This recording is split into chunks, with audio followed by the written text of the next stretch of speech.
Chapter का नाम है ट्रूली ब्यूटीफुल माइंड। किसके बारे में? ये एल्बर्ट आइंस्टाइन के बारे में हमें बताएंगे। Who do you know of? आप किसके बारे में जानते हैं? When you hear the word genius, जब भी आपको कोई वर्ड बोलता है कि जीनियस, तो आपके दिमाग में सबसे पहले क्या आता है? Who is genius? आपको क्या लगता है जीनियस कौन है? What qualities do you think a genius has? क्या लगता है जीनियस के अंदर क्या क्या क्वालिटीज़ होनी चाहिए? वो इंटेलिजेंट हो सकता है, और बहुत बहुत जल्दी किसी काम को पूरा करने के लिए हो सकता है ना, बहुत फास्ट क्रिएटिव हो सकता है, और भी बहुत सारी चीज़ें जो एक जीनियस की क्वालिटीज़ को क्या करती है, डिस्क्राइब करती है। We shall now read about a young German civil servant. अब हम एक young German civil servant, civil मतलब नागरिक, सर्वेंट यानी नौकर, यानी कि हम एक गवर्नमेंट सर्वेंट के बारे में डिस्कस करेंगे जो जर्मनी के रहने वाले थे। Who took the world by storm about 100 years ago, जिन्होंने पूरी दुनिया में क्या लिए आए थे? तूफान लिए आए थे। कब? 100 साल पहले। इन द समर्स में 1905 the 20-year-old published in quick succession four groundbreaking papers. तो कहते हैं कि समर्स की बात है, गर्मियों की बात है 1905 की। एक 26 साल के लड़के ने एक बहुत ही क्या किया था, ग्राउंड ब्रेकिंग पेपर क्या किया था, पब्लिश किया था। क्या किया था उन्होंने? उसके बारे में क्या लिखा था? लाइट के बारे में। द मोशन ऑफ पार्टिकल्स, की पार्टिकल्स कैसे मूव करते हैं।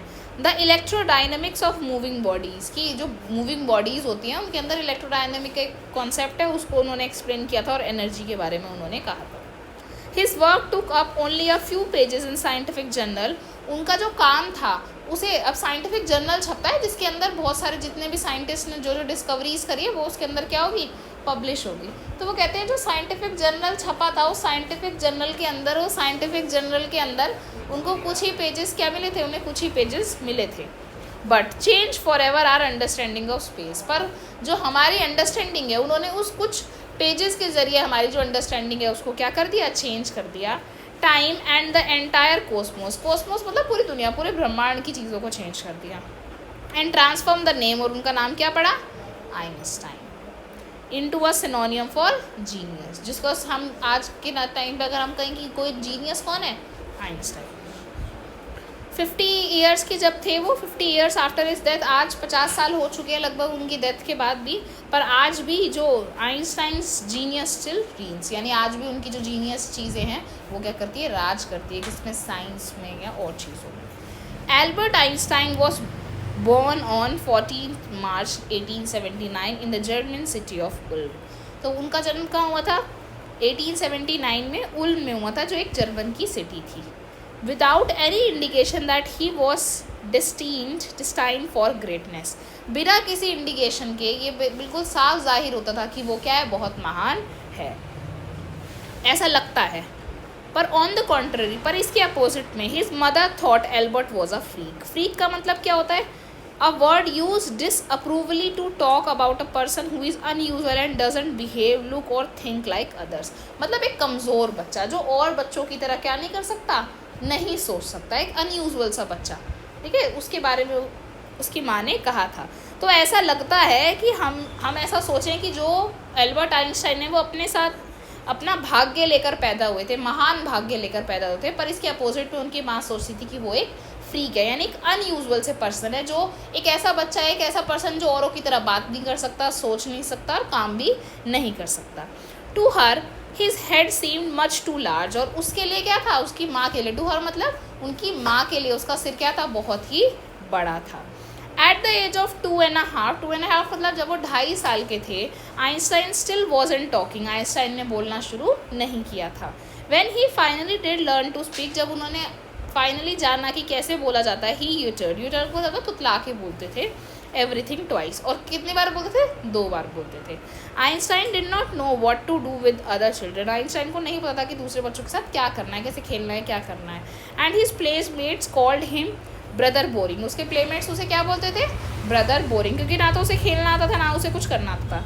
So the youngster played by himself, जो यंगस्टर मतलब जब वो जवान था तो वो खुद में क्या करता था, खेलता था, मच ऑफ द टाइम, ज़्यादातर time.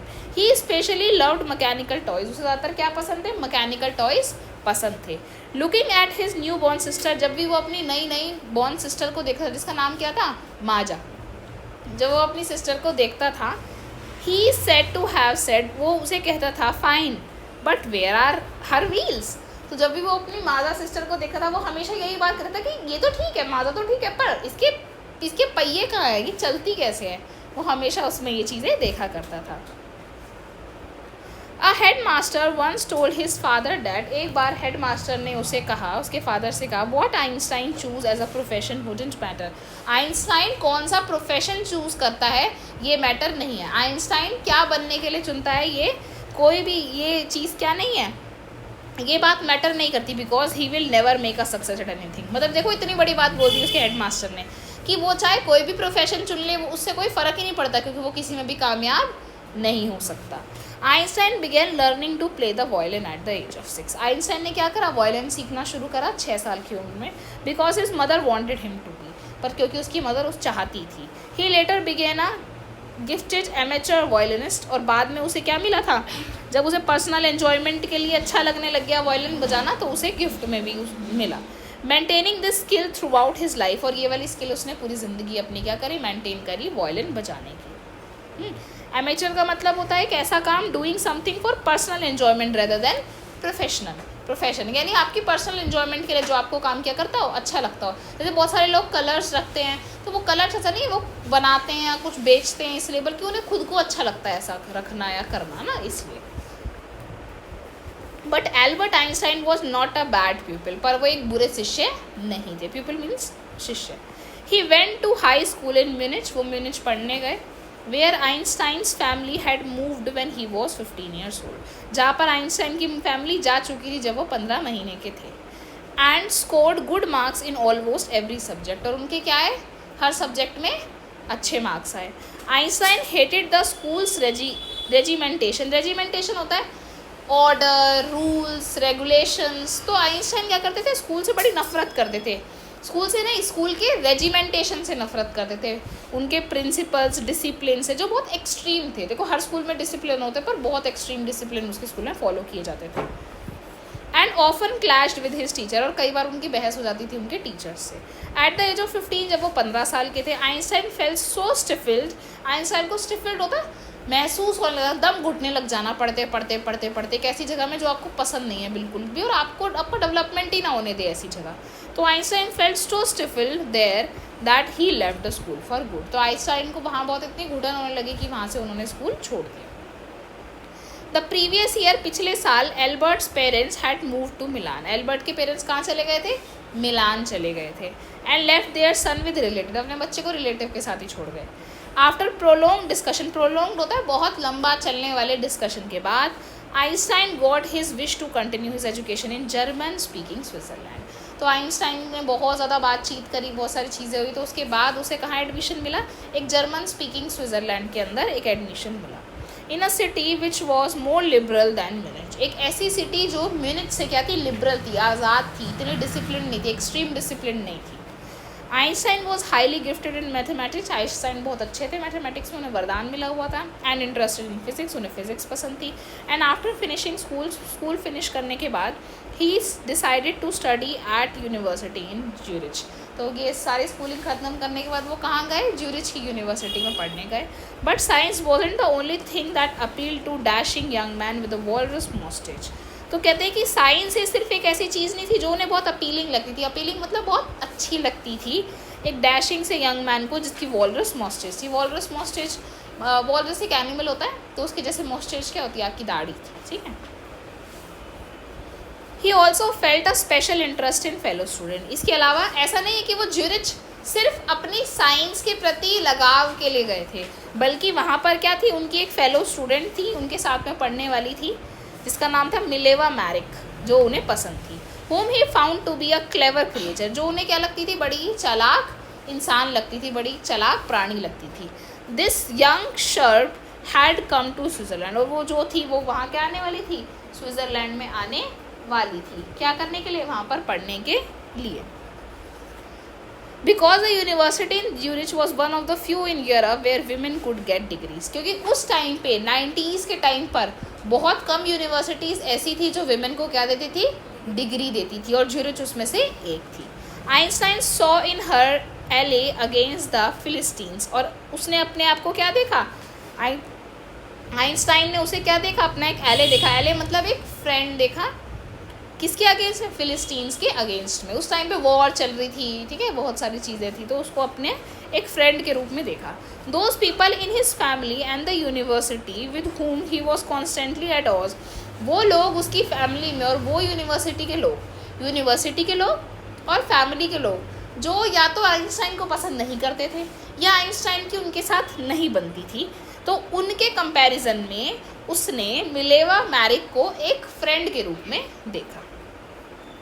The couple fell in love, letters survive in which they put their affection into words, वो लेटर्स को एक्सचेंज करते थे, मिक्सिंग साइंस विद टेंडरनेस, और वो साइंस को क्या करते थे, यानी जो भी उनका इंटरेक्शन होता था, जैसे भी वो बात करते थे, जो भी डिस्कशंस करते थे, उसके अंदर वो क्या करते थे, साइंस को मिक्स करते थे। और ऐसे दो पढ़ने वाले लोग आपस में बात करेंगे तो पढ़ने की बात करेंगे। रोट आइंस्टाइन ऐसा कहते हैं, How happy and proud I shall be when we both have brought our work on relativity to a victorious conclusion.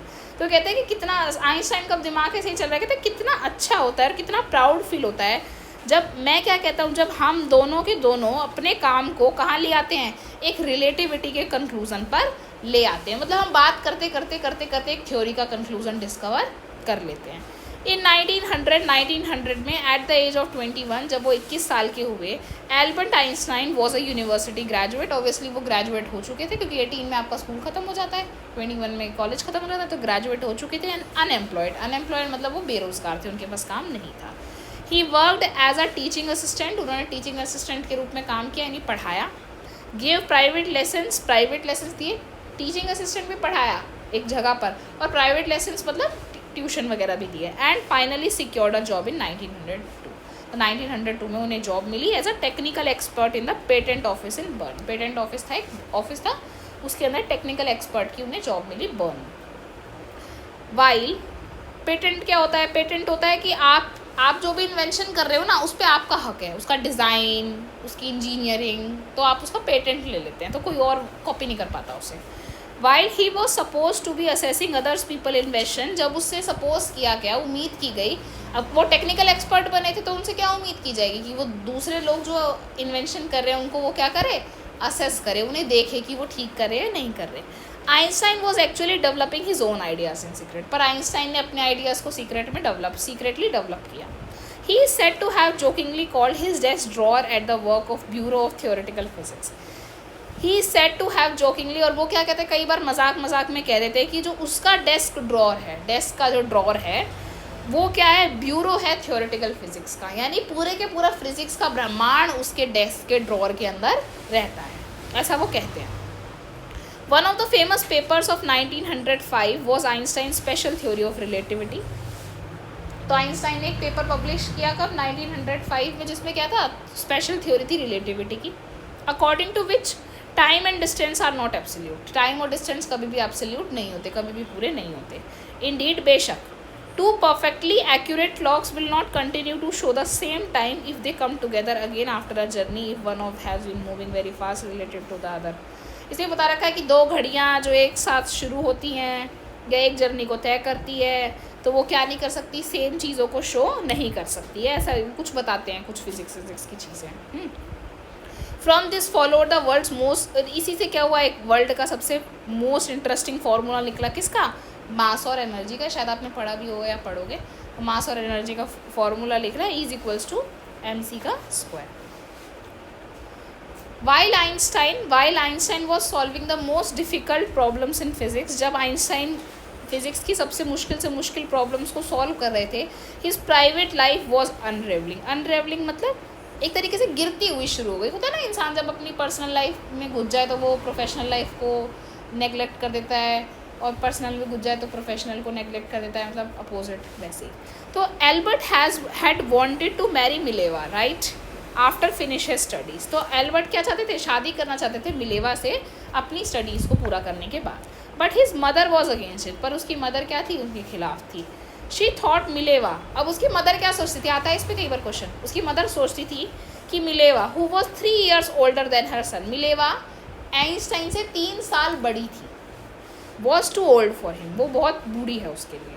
She was also bothered by Mileva's intelligence, और वो किससे परेशान थी, इसकी मदर मिलेवा की इंटेलिजेंस से, इसलिए उसने क्या बोला था, आइंस्टाइन ने उसे क्लेवर क्रिएचर बोला था, याद है। She is a book like you, वो कहती है, क्या कहती है आइंस्टाइन की मदर, कि वो क्या है, वो एक किताब है तुम्हारी तरह। Einstein put the wedding of, और आइंस्टाइन ने शादी से रोक दिया, थोड़ा टाइम के लिए मना कर दिया। The pair finally married in January 1903 में उनकी शादी हुई, एंड हैड 2 सन्स, 2 बच्चे हुए। But a few years later, कुछ समय बाद, द मैरिज फ्लैटर्ड मतलब वीक हो गई। Mileva mean while was losing her intellectual ambition, क्योंकि मिलेवा ने अपना इंटेलेक्चुअल एम्बिशन को खो दिया। इंटेलेक्चुअल एम्बिशन मतलब सोचने समझने की जो ताकत थी, जो वो करना चाहती थी, उसको खो दिया। And becoming an unhappy housewife, और एक अनहैप्पी हाउसवाइफ बनकर रह गई थी। After years of constant fighting, कुछ बहुत साल लड़ने के बाद, the couple finally divorced in 1919 में डिवोर्स हुआ। Einstein married his cousin, Einstein ने उसी साल उसकी कज़न एल्सा से शादी कर ली। Einstein new personal chapter coincided with his rise to the world fame, पर अब सिर्फ शादी नहीं, आइंस्टाइन की लाइफ में एक और चैप्टर नया कंसाइड हुआ है। एक और चैप्टर क्या हुआ है, एक और नए चैप्टर की क्या होती है, शुरुआत होती है। ये किस तरीके से वो क्या होता है, पूरे वर्ल्ड में क्या हो जाते हैं, बहुत ही ज़्यादा फेमस हो जाते हैं। In 1915 he had publish his general theory of relativity, पहले उन्होंने दी थी, अब पब्लिश करी, which proved a new interpretation of gravity, जिसने इंटरप्रिटेशन होता है डिटेल्ड एक्सप्लेनेशन, तो उसने ग्रेविटी को एक्सप्लेन किया। An eclipse of the sun in 1999 brought proof that it was accurate. Eclipse क्या होता है, ग्रहण। तो एक ग्रहण आया किसमें, 1919 में, जिसने इस बात को सच साबित किया। आइंस्टाइन हैड करेक्टली कैलकुलेटेड, इन जो आइंस्टाइन पहले ही एडवांस में कैलकुलेट कर चुके थे, the exact which the light from fix stars would be deflected. ये किस, देखो ग्रहण आता है, जब इक्लिप्स आता है तो आपकी लाइट क्या होती है, जो सन से आ रही होती है वो रिफ्लेक्ट हो जाती है, और कितनी लाइट रिफ्लेक्ट होगी उस पर क्या असर पड़ेगा। कहते हैं ना ग्रहण का प्रभाव बहुत होता है, ज़्यादा ग्रहण आते, ज़्यादा इक्लिप्स आते हैं तो जो एनर्जी का फ्लो है वो डाइवर्ट हो जाता है अर्थ पे से, ऐसा बोला जाता है, जो साइंटिफिकली सच भी है अगर उसे हम अलग तरीके से देखें। तो कहते हैं कि उन्होंने पहले ही कैलकुलेट कर दिया था कि कितना अमाउंट ऑफ क्या डिफ्लेक्ट होगा, लाइट कैसे डिफ्लेक्ट होगी through the sun's gravitational field, sun की ग्रेविटी से। The newspapers proclaimed his work, newspaper में तो हल्ला मच गया उसके वर्क का। एज साइंटिफिक रिवोल्यूशन, उसे क्या नाम दिया गया, साइंटिफिक रिवोल्यूशन, साइंस में क्रांति। Einstein receive the Nobel prize for physics in 1921, उन्हें नोबेल प्राइज़ मिला 1921 में। He was showered with honours and invitation, उन्हें बहुत ऑनर्स मिले, बहुत सम्मान मिला, बहुत इन्विटेशंस मिले पूरी दुनिया से। एंड लॉर्डेड बाय प्रेस, और वो हमेशा घिरे रहते थे किससे, प्रेस से, मीडिया से। when the Nazis came into power in January 1933, जब नाजीज पावर में आए, जर्मनी में नाजीज थे, है ना, हिस्ट्री में आपने पढ़ा होगा नाजीज, हिटलर ना, तो जो नाजीज के पावर में आए जर्मनी में 1933 में, आइंस्टाइन एमिग्रेटेड, एक होता है इमिग्रेटेड, एक होता है एमिग्रेटेड। एमिग्रेटेड का मतलब होता है कि वहाँ से चले जाना, ई से एग्जिट होता है ना, तो चले जाना। इमिग्रेटेड होता है आना, आई से इन होता है ना, इसलिए। तो आइंस्टाइन क्या एमिग्रेटेड हो गए, मतलब वहाँ से चले गए, कहाँ पर, यूनाइटेड स्टेट्स। 5 years later, 5 साल बाद, the discovery of nuclear fission in Berlin had American physicist in an अपॉर।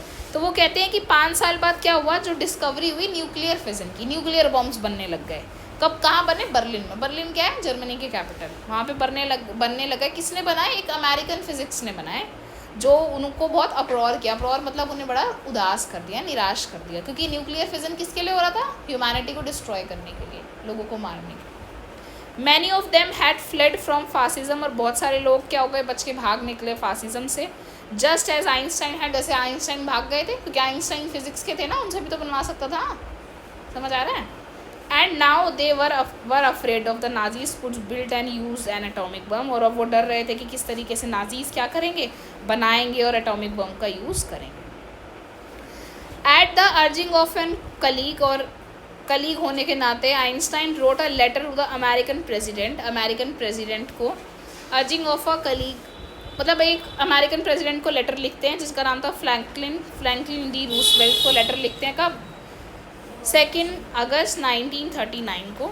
In which he Warne करते हैं, जिसमें वो धमकी देते हैं, चेतावनी देते हैं। A single bomb of this type, कि अगर एक सिंगल बॉम्ब भी इस तरीके का एक्सप्लोडेड इन अ पॉट, एक पॉट पे गिर जाए, एक बंदरगाह पे गिर जाए, might very well destroy the whole part together with some of the surrounding territory, तो पूरी जो पोर्ट है वो तो ख़त्म हो ही जाएगा, पर आसपास की टेरिटरी पर भी क्या पड़ेगा, प्रभाव पड़ेगा। His words did not fail to had an effect, उसके जो वर्ड्स थे फेल हो गए किस में, इफेक्ट लाने के लिए, मतलब कोई उन्हें असर नहीं हुआ। The Americans develop the atomic bomb in a secret project of their own, America ने भी अपने प्रोजेक्ट्स को क्या करा, डेवलप किया। और उन्होंने क्या करा, याद होगा, जापान की 2 सिटीज़ हिरोशिमा और नागासाकी पर 1945 में न्यूक्लियर वेपन्स, न्यूक्लियर बॉम्ब्स गिरा दिए, जापान पे गिराए थे। उनका कुछ कंट्रोवर्सीज थी, अगर तुम हिस्ट्री के अंदर देखोगे कि पहले जापान भी कम नहीं था, उसने भी आड़े करे थे उसके लिए, पर फिर उसने सेकेंड वर्ल्ड वॉर को ख़त्म करने के लिए अमेरिका ने उसकी 2 सिटीज़ हिरोशिमा और नागासाकी पर गिरा दिए थे। बहुत माइन्यूट से होते हैं न्यूक्लियर बम, लाइक अ पी साइज़ ना, मटर के दाने जितने होते हैं बस, और वो इतना बड़ा डिस्ट्रक्शन कर सकते थे, तो सोचो उसमें कितनी ज़्यादा पावर होगी ना। Einstein was deeply shaken by the extent of the destruction, Einstein was deeply shaken, Einstein बहुत हिल गए इस डिस्ट्रक्शन के बाद, कितनी तबाही हो गई। This time he wrote a public missive to the United State, missive होता लेटर, एक public letter, official letter, public को भी दिखे, ऐसा लेटर लिखते हैं यूनाइटेड नेशंस को। यूनाइटेड नेशंस वर्ल्ड की एक ऑर्गेनाइजेशन है। इन इट, इसके अंदर ही propose the formation of a world government, जिसके अंदर वो किसकी बात करते हैं, वर्ल्ड गवर्नमेंट की बात करते हैं, पूरी दुनिया में बनने की गवर्नमेंट की बात करते हैं। Unlike the letter of Roosevelt के लेटर के बजाय, this one made in no impact, कहते हैं कि जैसे कि रूसवेल्ट को लेटर लिखा था कोई असर नहीं हुआ, इस वाले को भी कोई असर नहीं हुआ। But over the next decade, पर अगले ही साल, Einstein got ever more involve in politics, फिर आइंस्टाइन क्या हो, कह रहे इनसे तो कुछ हो नहीं रहा, जिनको मैं पॉलिटिशियन से, वो खुद ही पॉलिटिक्स में इन्वॉल्व हो गए। एगिटेटिंग होता है काम संभाल लिया, उन्होंने मोर्चा उठा लिया for an end to the arms buildup and using his popularity to campaign for peace and democracy, उन्होंने एक मोर्चा उठा लिया, किसका, आर्म्स होते हैं हथियार, कि वो हथियार का जो बिल्टअप है और उसका यूजिंग है, उसका क्या करेंगे, एंड करेंगे, ख़त्म करेंगे। और क्योंकि उनका नाम बहुत फेमस था आइंस्टाइन को ऑब्वियसली, तो उनकी पॉपुलैरिटी से बहुत सारे लोग उनके साथ जुड़े, डेमोक्रेसी को सपोर्ट मिला। वेन आइंस्टाइन डाइड इन 1955, जब आइंस्टाइन की मौत होती है 1955 में, मर जाते हैं एट द एज ऑफ 76 की एज में, he was celebrated as a visionary and world citizen, तो क्योंकि वो भाई बहुत अच्छी सोच थी उनकी, तो एक विजनरी और वर्ल्ड सिटीजन, वो कहते थे कि मैं किसी एक कंट्री से, किसी नेशन से बिलोंग नहीं करता, मैं वर्ल्ड में रहता हूँ, मैं उस वर्ल्ड से बिलोंग करता हूँ, तो उन्हें हम क्या कहते हैं, साइंटिफिक जीनियस